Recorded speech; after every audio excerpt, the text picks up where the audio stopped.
وَلَقَدْ يَسَّرْنَا الْقُرْآنَ لِلذِّكْرِ فَهَلْ مِن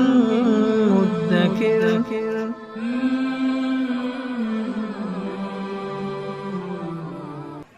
سورة النصر اعوذ باللہ من الشیطان الرجیم بسم اللہ الرحمن الرحیم اذا جاء نصر اللہ والفتح،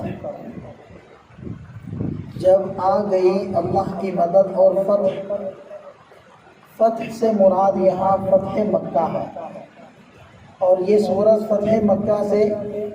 کچھ وقت پہلے نازل ہوئی، اور اس کے اندر خوشخبری ہے کہ عنقریب مکہ مکرمہ فتح ہونے والا ہے۔ تو جب یہ صورت نازل ہوئی، اس کے اندر اللہ کی مدد بھی آ رہی ہے اور فتح بھی ہو رہی ہے،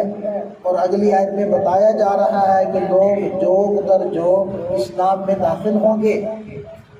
تو اس صورت کے نازل ہونے پر حضرات صحابہ کرام خوش ہو گئے، لیکن حضرت عباس رضی اللہ عنہ رونے لگے۔ وہ فرمانے لگے کہ جب اللہ کی مدد آ جائے گی، مکہ فتح ہو جائے گا، لوگ جوگ در جوگ اسلام میں داخل ہو جائیں گے، نبی پاک صلی اللہ علیہ وسلم کی تشریف آوری کا جو مقصد تھا وہ پورا ہو جائے گا، اور جب آپ کے آنے کا مقصد پورا ہو جائے گا تو پھر آپ تشریف لے جائیں گے۔ تو اس صورت میں جہاں خوشخبری ہے وہاں اس چیز کی اطلاع بھی ہے کہ اب نبی پاک صلی اللہ علیہ وسلم کے جانے کا وقت قریب ہے۔ اور آگے ارشاد فرمایا وَرَأَيْتَ النَّاسَ، اور آپ لوگوں کو دیکھیں گے يَدْخُلُونَ فِي دِينِ اللَّهِ أَفْوَاجًا، کہ وہ اسلام میں اللہ کے دین میں داخل ہو رہے ہیں فوج در فوج، گروہ در گروہ۔ پھر ایسے ہی ہوا فَسَبِّحْ بِحَمْدِ رَبِّكَ، آپ اپنے رب کی حمد کے ساتھ تسبیح کیجئے، وَاسْتَغْفِرْ، اور گناہ کی معافی طلب کیجئے۔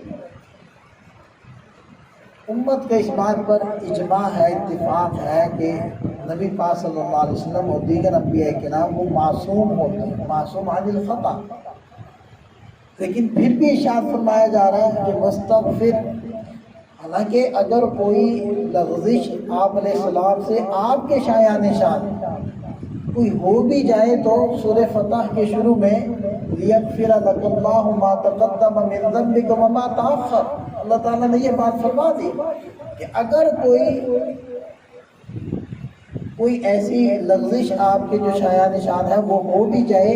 تو ہونے سے پہلے ہی اللہ نے معاف کر دیا، لیکن پھر بھی حکم ہو رہا ہے کہ واستغفر، آپ استغفار کیجئے۔ اس میں اصل میں امت کو تعلیم دی جا رہی ہے کہ جو معصوم ہیں اور جن سے اللہ نے یہ وعدہ بھی کر دیا ہے کہ اگر کوئی لغزش ہو جائے تو ہونے سے پہلے ہی ہم نے معاف کر دی، ان کو حکم ہے کہ استغفار کریں۔ اور خود نبی پاک صلی اللہ علیہ وسلم کا ارشاد ہے کہ میں ہر روز 70 سے زائد مرتبہ استغفار کرتا ہوں، تو پھر ہمیں کتنا استغفار کرنا چاہیے جو ہر وقت کوئی نہ کوئی گناہ کر رہا ہے، یعنی اور کوئی نہیں کر رہے تو کسی کے بارے میں غلط خیالات تو آ ہی رہے ہیں، نظر غلط فرق رہی ہے اور ہر وقت ہی گناہوں میں پھنسے ہوئے ہیں، تو پھر ہمیں کتنا استغفار کرنا ہے۔ تو اصل میں تو امت کو تعلیم ہے، اور فرمایا انہو کان توابا، یقیناً وہ بہت زیادہ توبہ کو قبول کرنے والا ہے۔ اللہ تعالیٰ ہم سب کو سمجھ عطا فرمائے، آمین۔